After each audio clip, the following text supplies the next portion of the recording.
A partir de este momento, estamos cara a cara con la política y sus protagonistas. Cara a cara con los temas sociales y económicos. Cara a cara con la agenda de Jalisco. En esta mesa caben todas las ideas. Promomedios Radio presenta Cara a cara con el periodista Enrique Tusain.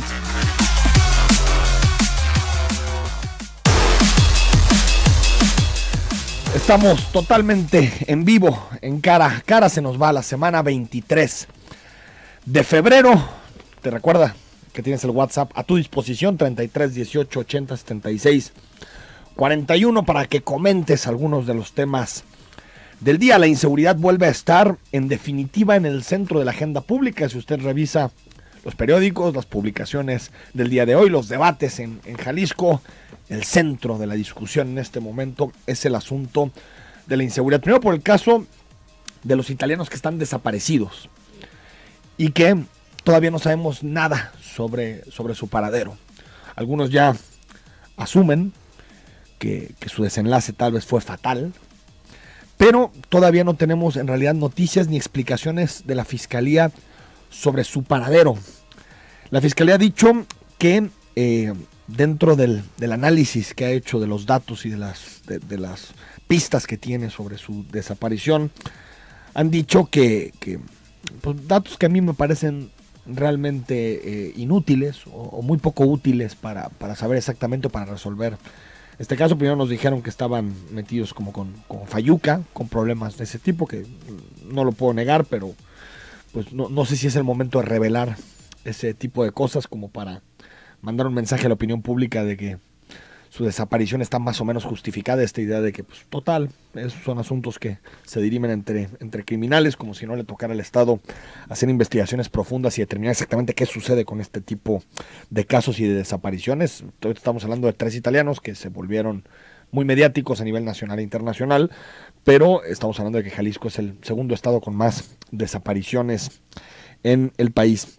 También se ha intervenido la policía de Tecalitlán. Roberto López Lara ayer lo aceptó, y aceptó también que el director de la policía de este municipio está ilocalizable. Es decir, es imposible saber exactamente dónde está el director de la policía.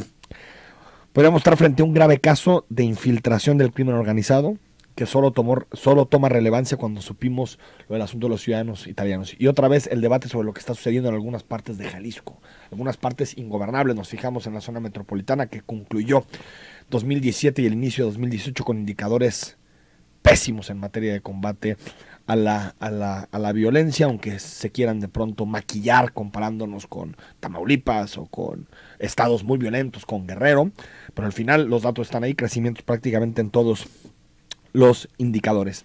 Y también nos enteramos por una publicación hoy interesante del diario El Informador, que en el centro histórico de nuestra ciudad están abandonados los módulos de policías que se instalaron entre 2010 y 2011, en aquel momento en la administración del actual gobernador de Aristóteles Sandoval, en el centro histórico.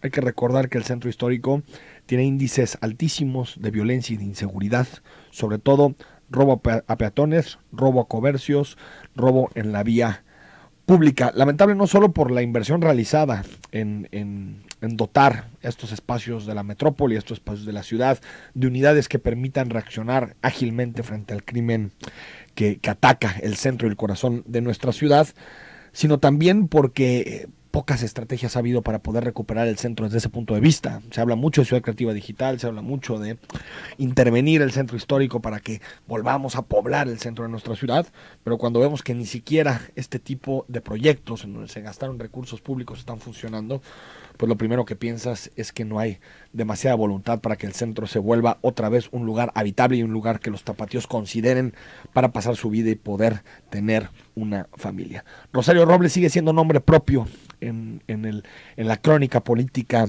de este día. La red de desvíos a través de empresas fantasmas, que lo hemos comentado profusamente, Cedesol, Sedatu, ha empujado a la oposición, que por fin respondió. La oposición en este país decidió echarse una siesta durante 3-4 años. No hablaban de la Casa Blanca, no hablaban de la financiación de la campaña de Peña Nieto, no hablaban de Monex, de Soriana, de todos estos casos. Ahorita que estamos cerca de las elecciones, la oposición vuelve a tener su papel y empezar a decir que Rosario Robles debe dar un paso al costado por lo que está sucediendo con estas empresas fantasma que se utilizaban para presuntamente desviar recursos públicos. Los casos de corrupción que han afectado a Rosario Robles son muchísimos casos que afectan al actual titular de Sedato, desde la Sedesol. Y todo comenzó hace 3 años, es decir, ha habido reiteradas, si usted se mete a YouTube, si usted se mete a revisar todas las veces que la oposición ha pedido la renuncia, o todas las veces más bien que desde los medios de comunicación se ha pedido la renuncia, porque de la oposición ha sido realmente hasta hace pocos días. Nos tenemos que remontar hasta 2014, es decir, cuando la administración de Enrique Peña Nieto tenía 1 año y medio al frente. Esto decía Rosario Robles en aquel momento cuando había sospechas del mal uso de los recursos económicos para la cruzada contra el hambre. Que yo no tengo por qué renunciar porque yo no he hecho nada indebido.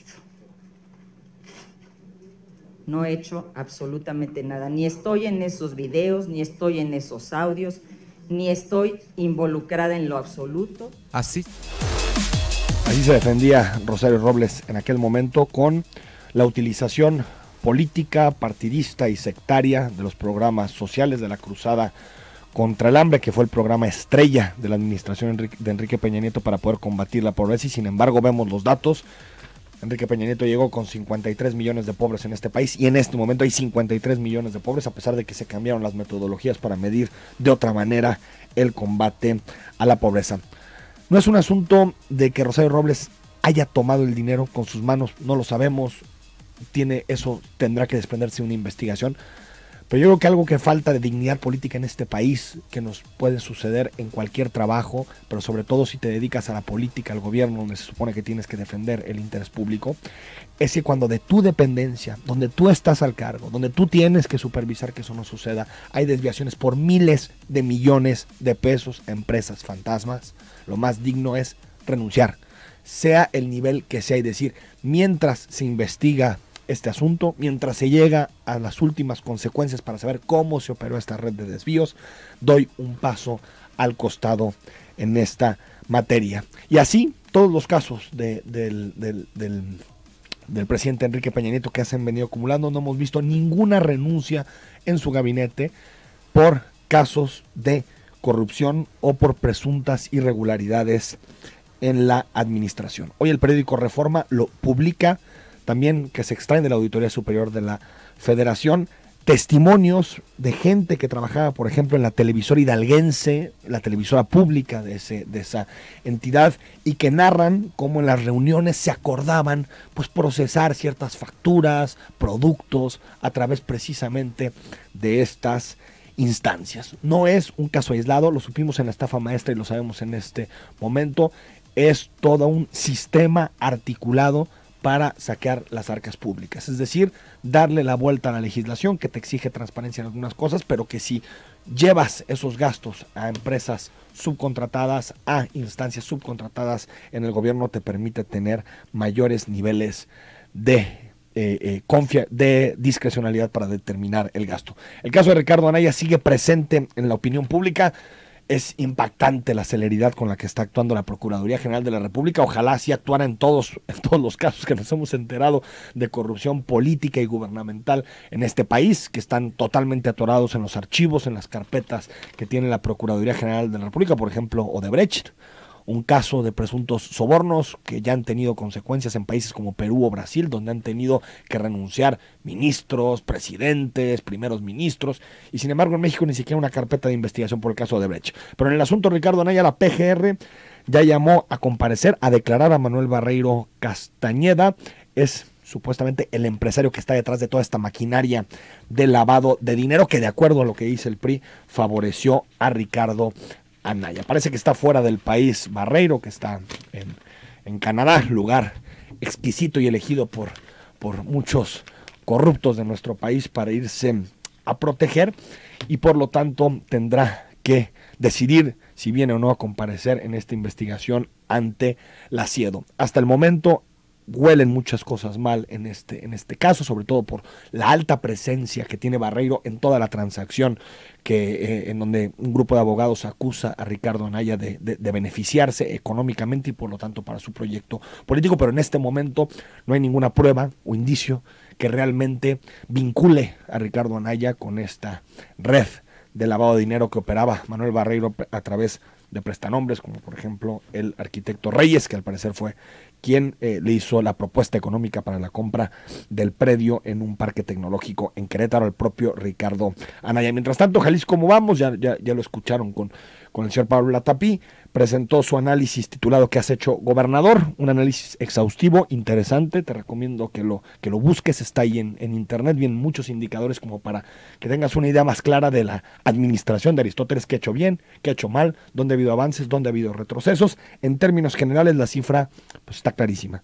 Cumplió 32 de los 95 indicadores evaluables y por lo tanto tiene un porcentaje de incremento de poco más del 30%, de cumplimiento del 30%, de acuerdo a lo que el propio gobernador y su gabinete, su equipo de la Subsecretaría de Planeación, determinaron que iban a ser evaluados. Es decir, esta no es una evaluación sobre lo deseable, es una evaluación sobre los indicadores que el propio gobernador determinó para poder evaluar su administración. Al regreso seguimos platicando de ese tema, también platicamos de los tiroteos en Estados Unidos con el internacionalista Andrés Barba. ¿Qué consecuencias ha tenido? Estados Unidos está paralizado por este debate, opina de cualquiera de los asuntos que están aquí planteados y más adelante hablamos del juicio político que iniciará el Congreso contra Luis Carlos Vega Pámanes. Te recuerdo, WhatsApp 33 18 80 76 41. Senator Rubio, can you tell me right now that you will not accept a single donation from the NRA in the future?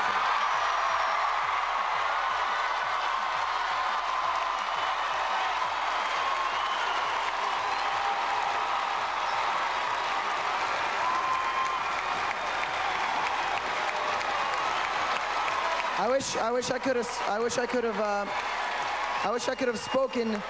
wish I could have asked the NRA lady a question.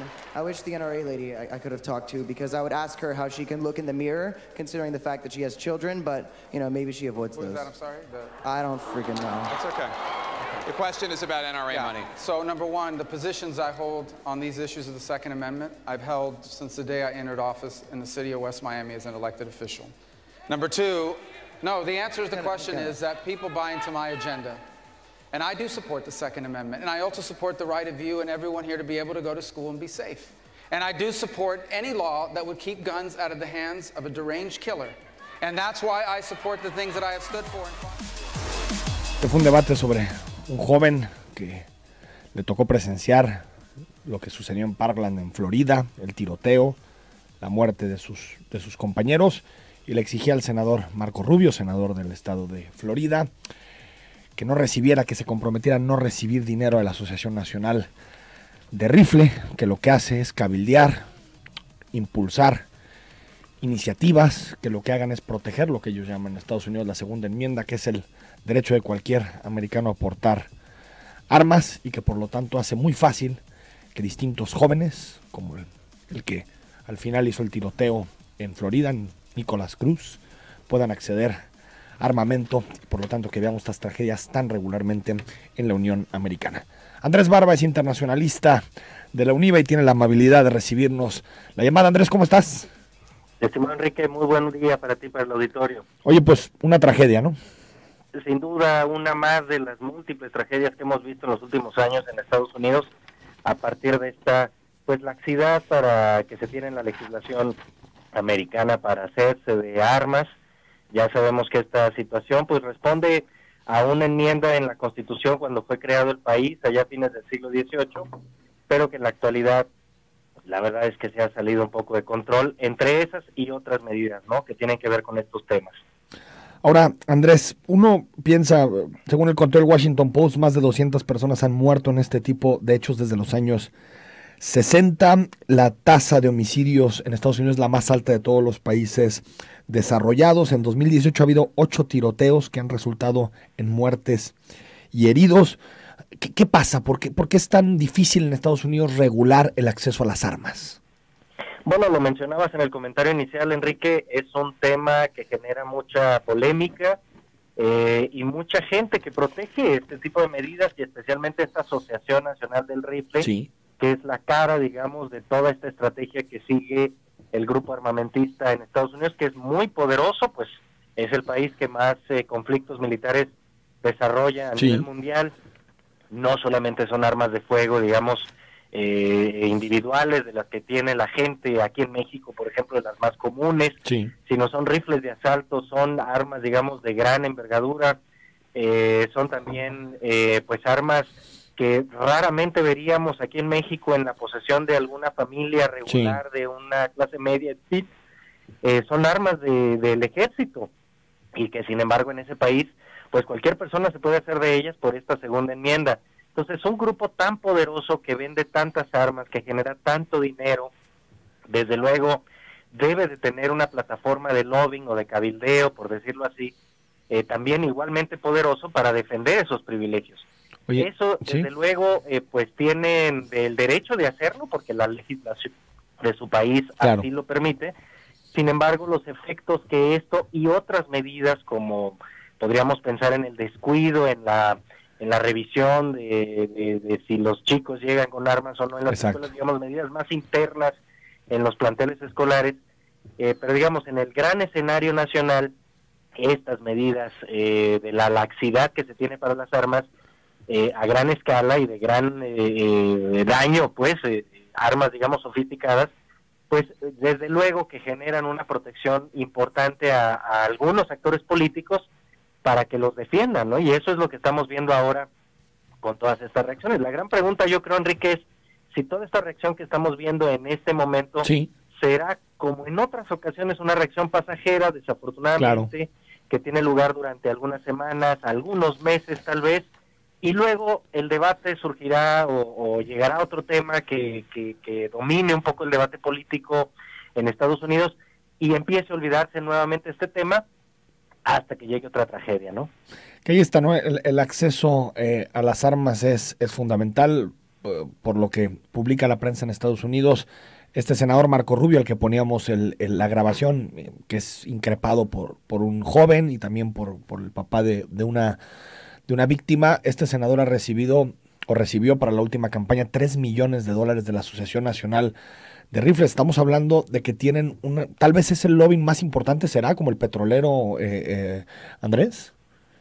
Pues mira, no sabría compararlo con qué otro, pero yo creo que de los más poderosos, ¿no? Rico, de por dónde puede estar el elemento, el factor, digamos, de la gente que está en contra de esta flexibilidad para las armas, de atacar a este lobbying tan poderoso, que es el dinero para las campañas. Yo, la verdad es que siendo Estados Unidos un país tan poderoso económicamente, con gente tan poderosa económicamente, debe de haber muchos hombres, mujeres con grandes sumas de dinero acumuladas que estén en contra de esta flexibilidad armamentística, que estén dispuestas a apoyar a legisladores, a políticos que defiendan una agenda en contra de esta flexibilidad armamentística y que se alejen un poco de estas dogmas o estos discursos dogmáticos de que quienes no están de acuerdo con estas cuestiones son socialistas, son marxistas, o sea, estas son dogmas sin duda. Habrá gente sin duda que crea en el comunismo, en el marxismo, y que esté en contra de las armas, pero yo creo que no es ni siquiera un debate izquierda-derecha, ¿no? Es un debate sobre si es conveniente o no que se pueda tener este acceso a las armas. El propio Nicolás Cruz, pues se tomaba fotos reiteradamente con armas, como tú dices, de uso del ejército, y al parecer, al leer la historia de este joven, que todo parece indicar que tendrá que enfrentar o cadena perpetua o la pena de muerte en el estado de Florida, pues tú ves que es una vida muy trágica, muy difícil. Muere su madre, muere su padre, pero que ya estaba dando señales, que incluso había detectado el FBI en algún momento, pues de que era un joven que tenía intenciones violentas o que se comportaba de forma violenta, pero es muy difícil de pronto prevenir estos temas, porque puede pasar en cualquier día. Falló el policía de la escuela, no revisaron su mochila, Chile lo habían expulsado hace muy poco tiempo de esa escuela. Es decir, es muy complejo cuando el acceso a las armas es tan sencillo para algunos jóvenes, ¿no? Sin duda alguna, y también ahí hay una crítica también a estos argumentos conservadores, de los líderes republicanos que tratan de buscar la culpabilidad o la responsabilidad en otras dinámicas. Por ejemplo, una de las cuestiones es que dicen, bueno, es que cuando se identifica una persona que tiene estas problemáticas personales tan profundas, tan íntimas, en fin, pero ya hay evidencia de ello, pues la comunidad debería de abrazarlo, de acercarse, claro. En fin, es algo muy lógico, uno podría estar de acuerdo de inmediato, pero también uno se pregunta, bueno, en el caso de este personaje, de Nicolás Cruz, ¿qué hizo la escuela? ¿Qué hizo la comunidad de esta localidad donde se ubica la escuela? ¿Qué hicieron las comunidades cristianas, que evangélicas, en fin, que apoyan tanto estas medidas del Partido Republicano? En fin, ¿cómo se abrazó a esta persona para que llegara a este punto y aprovechar esta flexibilidad, esta laxidad para hacerse de armas de una manera tan sencilla? Digamos que el problema es mucho más complejo que solamente limitar el acceso a las armas de las personas. Hay una reflexión muy profunda que debe hacer la sociedad norteamericana durante varios años de qué es lo que les está pasando, porque sin duda es un debate, es una situación que está descomponiendo el tejido social de su país y que está siendo aprovechado para polarizar a la gente a través de la política, ¿no? De los partidos políticos.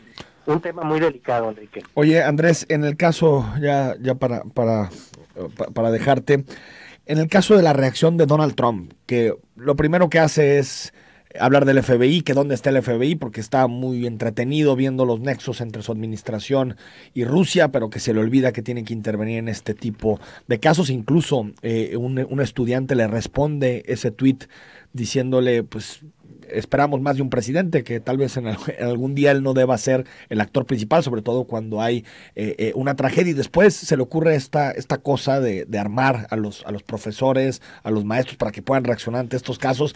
Un tipo sin idea, ¿no? Polémico completamente, Enrique, como en todo lo que toca y de todo lo que habla. Sin duda, pues esta propuesta de armar a los profesores en un aula donde hay niños pequeños o niños adolescentes o chicos adolescentes, pues es por demás polémica y yo creo que va a ser inaceptable. Es una tontería, ¿no? O sea, es una tontería. La violencia con más violencia y más armas, bueno. Desde luego, incluso mira, si aquí en México nos polemizamos todos por esta revisión que se hace de las mochilas. De las mochilas. Escuelas, que es lo mínimo, digamos, en comparación con esta medida que está proponiendo el presidente americano. Pero eso creo yo solo devela, Enrique, la falta de idea que tiene la administración para resolver un tema. La ocurrencia, ¿no? Causando estragos, sí, desde luego. Andrés, te mando un abrazo, gracias por estos minutos.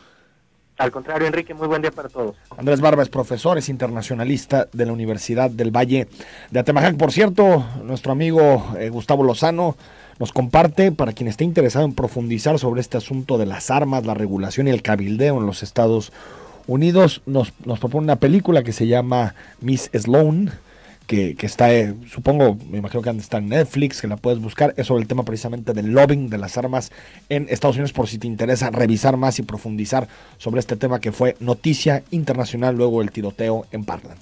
Vamos al corte. Al regreso volvemos a los temas locales. Hablamos sobre Vega Pámanes, sobre el Congreso. Está con nosotros Pilar Pérez Chavira.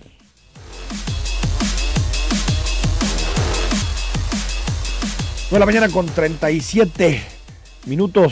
Hace ya un tiempo, muchos meses, años, el asunto de Luis Carlos Vega Pámanes paralizó a Jalisco por muchas revelaciones que se empezaron a acumular en un breve periodo de tiempo. Primero porque nos enteramos que mintió dentro de sus antecedentes penales, incluso de su trayectoria para poder ser magistrado y presidente del Supremo Tribunal de Justicia.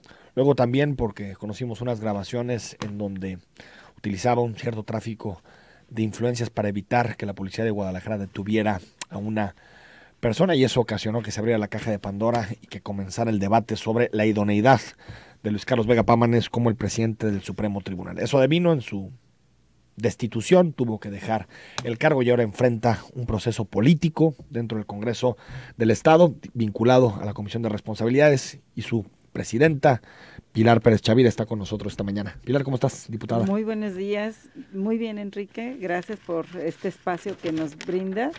y sobre todo, bueno, con mucho interés de que sigamos como sociedad avanzando en ir hacia la cultura de legalidad y de no impunidad. Algunos datos para que tú nos expliques, diputada. Hay 7 denuncias de juicio político en contra del expresidente del Supremo Tribunal de Justicia. No todas tienen que ver con lo que relataba, otras tienen que ver, por ejemplo, con la concesión del estacionamiento en la ciudad judicial. Hay 4 por la llamada que realizó al ex comisario de Guadalajara, Salvador Caro, 1 por no cumplir los requisitos para ser magistrados. ¿Qué sigue dentro del procedimiento? Entiendo que la próxima semana van a abordar este tema. Así es, Enrique. Dentro de la Comisión de Responsabilidades hemos analizado estas 7 denuncias, se estudiaron y en su momento se presentaron ya los dictámenes concluyentes el pasado 14 de diciembre, Sí. en el que se concluye que hay responsabilidad de este servidor público por conductas antijurídicas y que en el caso pues se propone una sanción para que sea el Pleno el que en un primer momento confirme los dictámenes concluyentes de estos 7 juicios políticos y que justamente el pasado miércoles el Pleno del Congreso se erige en jurado de admisión de esta acusación, en jurado de acusación, y será el próximo martes cuando estamos convocados tanto la Comisión de Responsabilidades como el resto de los diputados que conformarán el Pleno, que serán el jurado de sentencia, así como el denunciado, para que por propio derecho o a través de su defensa pueda comparecer y estar en esta sesión que sería ya el jurado de sentencia. ¿Confirmó Luis Carlos Vega Pavones? ¿Va a estar ahí? Es el jurídico quien hace la convocatoria y él está en derecho de participar de manera presencial o a través de su defensa. Hasta este momento no tengo yo conocimiento de cuál ha sido la respuesta. Pero ha sido ya notificado. Ya ha sido notificado, pero hasta donde tú sabes no ha confirmado todavía. No tengo la información. No tiene la información de si confirmó o no confirmó, pero él tiene posibilidad de ir personalmente o tiene posibilidad de enviar a un abogado. Tiene derecho a presentarse o a través de su defensa. A la defensa. Así es. Diputada, 13 años de inhabilitación es la propuesta. ¿Por qué 13 años? Bueno, hay que tomar en consideración que la propia Ley de Responsabilidades hace mención a qué es lo que se debe valorar. Entre las cosas hemos de tener en cuenta que se debe valorar, por supuesto, los antecedentes que se han también resuelto y cuáles están siendo las sentencias que se han venido dando, y la gravedad y en su caso la cantidad de años que debería de estar inhabilitado. En este caso, bueno, pues ha sido una deliberación de la propia Comisión de Responsabilidades y si bien se analizaron varias opciones, se concluyó que esta era la idónea. 13 años, pero surge, es decir, tiene que ver algunos años por cada una de las denuncias, para que nosotros sepamos exactamente cómo ustedes llegan a esa cantidad de años. Hemos de recordar que se prevé en la Ley de Responsabilidades y además tenemos, por supuesto, que seguir el principio constitucional de que nadie es juzgado culpable hasta que no se ha demostrado y que no puede ser juzgado más de una vez. Sí, pero ustedes, su proyecto para votar. La Ley de Responsabilidades prevé que cuando hay varias denuncias habrán de analizarse para que pueda salir un dictamen concluyente. En el caso, parte de lo que se ha analizado es precisamente el 10 años de inhabilitación como tal, más el tema precisamente de tener 3 por lo menos conductas antijurídicas que han sido señaladas y que tú lo advertiste muy bien desde el principio, el hecho de una concesión al estacionamiento de la ciudad judicial que rebasa sus atribuciones. O sea, excedió sus facultades. Exactamente, esa es una de las conductas antijurídicas. La otra es precisamente la de la famosa llamada, en el que si bien son 5 las personas que se expresan como denuncia de juicio político, pues es una sola conducta. Y la otra, la cuestión de la inelegibilidad y el mentir para poder conseguir el cargo. Entonces, de esta manera se concluye que habrían de ser 13 años de inhabilitación. 13 años de inhabilitación. Y esto no tiene ninguna consecuencia penal. Ninguna de estas denuncias, ¿esa es otra ruta? No de vía directa, dado que esta es un procedimiento de juicio político como tal. Es lo que le toca al Congreso. Así es. Y en el caso, pues se tendrá que analizar, dar vistas, si así se considera en el Pleno, para que se realice de otra manera alguna investigación por parte de Fiscalía, pero pero el Congreso no es solicitado por los denunciantes como tal. Es decir, pero el Congreso podría comenzar un proceso, una denuncia contra Luis Carlos Vega en materia penal. En la próxima sesión tendría que concluirse ya la sentencia, ¿sí?, y pudiera en algún momento dado solicitarse que se dé vista a quien debe investigar por la vía penal. No le correspondería al Congreso hacerlo, pero sí determinar si decide darle vista o no. Diputada Pérez Chavira, ¿por qué tardaron tanto en llegar a esta resolución? Bueno, son procesos cuidadosos, largos, aunque está establecido también la periodicidad en la que se deben agotar cada una de las etapas procesales, pero hay una situación también que debemos advertir. La Ley de Responsabilidades advierte que cuando existe abierto un proceso para alguna persona y es denunciada por algunas otras situaciones, habrá de considerarse para salir en conclusión y que no sean contradictorias. Entonces, en este sentido, hubo diversas fechas en las que se fueron presentando las denuncias y esto generó que se hicieran también, por un lado, los análisis, por otro lado, se diera vista al denunciado, pudiera acudir para presentar lo que a su derecho convenía, ser analizado por la propia comisión y esperar a sacar un dictamen concluyente que no fuera contradictorio entre sí con los 7 juicios que se tenían. Esto prolongó un poco, pero no hubo ninguna gestión de nadie 14 de diciembre para impedir su inhabilitación, para impedir el procedimiento de ningún partido político. No. Ante la Comisión de Responsabilidades. Con toda claridad te puedo decir, yo no recibí ningún tipo de petición, nada de presión, vamos a descartarlo. Absolutamente, como creo que ninguno de los compañeros de la Comisión de Responsabilidades.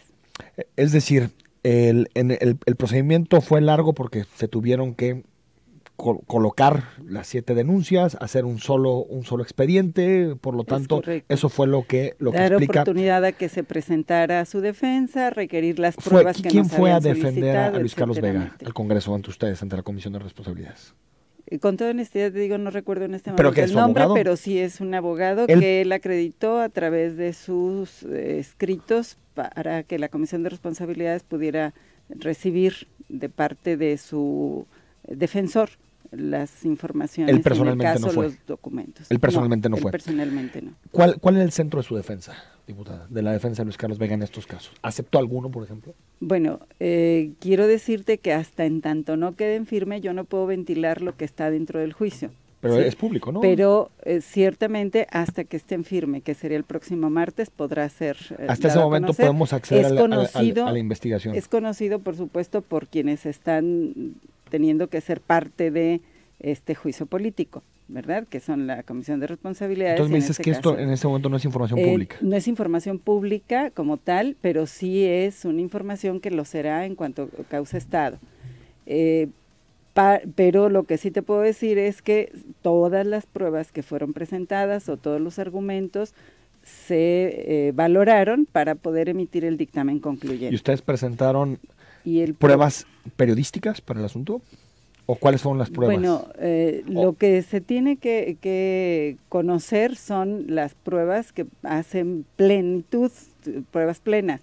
Las informaciones periodísticas no son pruebas plenas. Entonces no fue así. No, te lo digo porque la semana pasada el fiscal anticorrupción tomó su cargo y le entregaron una carpetita, no fuiste tú, sino algunos diputados de Movimiento Ciudadano, le entregaron una carpetita para probar los desvíos en la Secretaría de Salud Jalisco y se encontró que era puro recorte de periódico. Vamos al corte y seguimos platicando con la diputada Pilar Pérez Chavira sobre este caso. Escríbenos si tienes alguna duda del procedimiento que enfrentará Luis Carlos Vega Pámanes el próximo martes en el Congreso.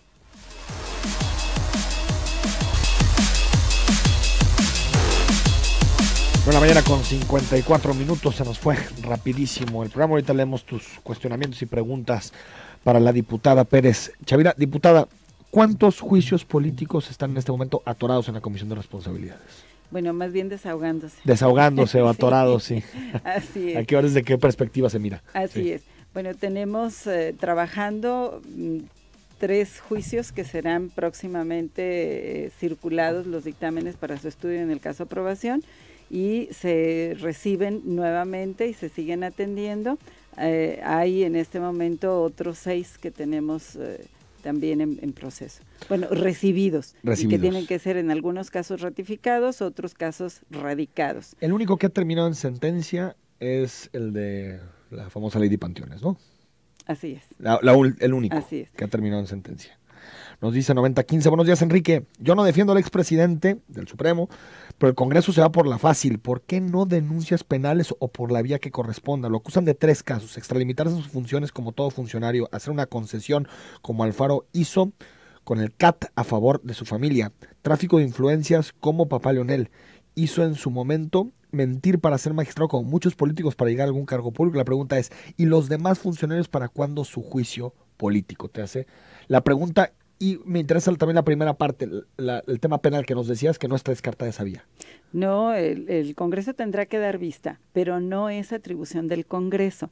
Habrá que recordar que hay diferentes maneras de presentar denuncias, y una de ellas es la de juicio político, que en el caso se prevé en la ley que se tendría como consecuencia de un juicio político en donde resultara responsable el servidor público juzgado, se tendría que retirar del cargo o inhabilitar.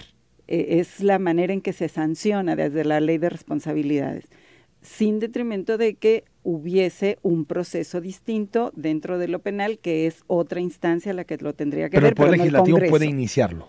El Poder Legislativo da vista, no puede iniciarlo.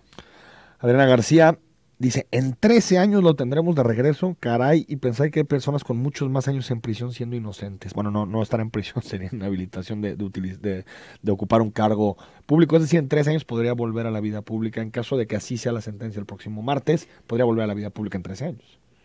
Estaría dentro de las posibilidades. Ahí está. Alfonso Enrique, buen día, te felicito por los excelsos análisis que haces de los diversos temas que lamentablemente nos flagelan como ciudadanos de nuestra ciudad y del país. Estamos muy mal con este gobierno. Un abrazo, Alfonso, gracias.